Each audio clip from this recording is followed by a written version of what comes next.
I've always been a pretty adventurous person, and that's sadly been my downfall in a lot of situations. That, and the fact that I'm a bit of a dimwit sometimes, and have a knack for blocking people's voices out, even when I should really be listening to them. Yeah, I have a lot of bad habits. A great example of this was a recent camping trip my friends and I all went on. All of us really like to get creative on our little adventures and the things we all do together. It's made us all super close, and I always look forward to us planning our big extravaganzas. This time around, we were going camping. Now, I've been camping plenty of times. I've been camping with some of the girls, but we haven't all done it together, and we haven't all done it together without adult supervision. I'm honestly kind of shocked that my parents agreed to let us all go out into the woods together by ourselves, because the amount of sticky situations we all get in when we're together is too much to count. Not to mention, my parents are very aware of what an accident-prone I am. I can get lost at the drop of a hat. We saw that a lot on my trip to Europe. A little too much, if I might add. Anyway, we were all super excited. I packed maybe a week before we went out because I was so excited, I just wanted to be able to grab my stuff and go the morning of. We all decided carpooling was the best option too. I was driving with Casey and Angie, while Mira, Sadie, and Bryn were all piled into Bryn's car. She's the most responsible driver out of all of us. When the date rolled around, I could have been the equivalent of Sonic the Hedgehog. I was up and out of the house in maybe 15 minutes. My parents asked me if they had to tie me down, so I could sit still and listen to their I have to be safe lecture. I listened to them. I obviously need to listen better. I nodded along and agreed with everything they said, and then I hopped into my car and I took off. The drive was great. Setting up tents was a ridiculous amount of fun, and the rest of the day was a total success. As the night progressed, it was Bryn who came up with the idea of going hiking. She said she had heard from her aunt about a gorgeous hiking area that led to this little waterfall or lake area. She couldn't remember which one it was, but one of those. We all agreed, of course. The 6 of us were all pretty active kids. We stayed up pretty late through the night, telling ghost stories and messing around.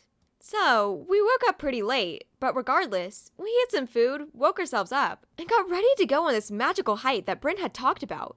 We went on the trail, and once we started to really get far into the hike, it was beautiful. We were climbing steadily up this really steep hill, and the view was gorgeous. It was hard to walk, but no one was complaining too bad, and if we did, we all joked about it, because frankly, everyone agreed. Then, we got to this one part of the trail after maybe 45 minutes or so, where it just stopped. There were sets of boulders and forest, and all of this weird terrain around.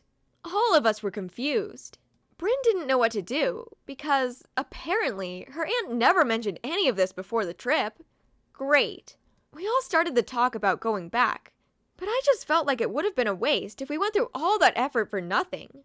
No, I was not going to give up that easy. I made up a little plan in my head, but when I came back to reality, none of the girls were around. Uh-oh, I did it again. I smacked my forehead really hard. Always when it counts, I swear. I always end up in this situation when it comes to the worst possible time and get stuck in a scenario like this.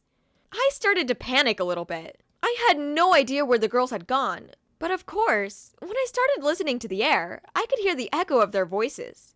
The only problem was I could hear it everywhere. Stupid nature and its weird way of carrying sounds. I'm still confused on why no one tried to snap me out of it. But of course, the girls will tell you that I looked pretty present in the conversation. I guess I just got good at hiding when I was spacing out. I made my way to the forest area. That was my best guess, and the safest way that made the most sense to me. I realized, though, that there wasn't any trail there either. I shrugged it off and started calling out the girls. I could still hear their shouts, but sometimes it was hard to hear, and sometimes they were loud. I decided to just keep walking. They would turn up, I was sure of it. Then, of course, I was looking for 10 minutes, then 15, then 20. Of course, now I was full on panicking. I was smack dab in the middle of the woods, and I could barely hear their voices anymore, and I was disoriented beyond belief. I sat down and had a total panic attack. It felt like it took an eternity to pass, but it eventually did. I didn't want to get lost any more than I was. I decided to find the one place closest to where it all started, and sat down on some tall boiler that was near me, and waited. I was calling out their names pretty regularly, hoping they would hear me. By magic, after maybe 45 minutes, I heard them calling me. I shouted for them, and their voices actually got closer this time. They appeared out of the forest, and I was so relieved. We were all in frenzied conversation for a while as they checked me over, but then they told me they found the trail. We ended up making it to a little lake with a waterfall and spent a long time jumping around and swimming. I also left out the whole getting lost thing when I went back home to my parents. What's the moral of the story, kids? Spacing out in the wilderness is never a good thing.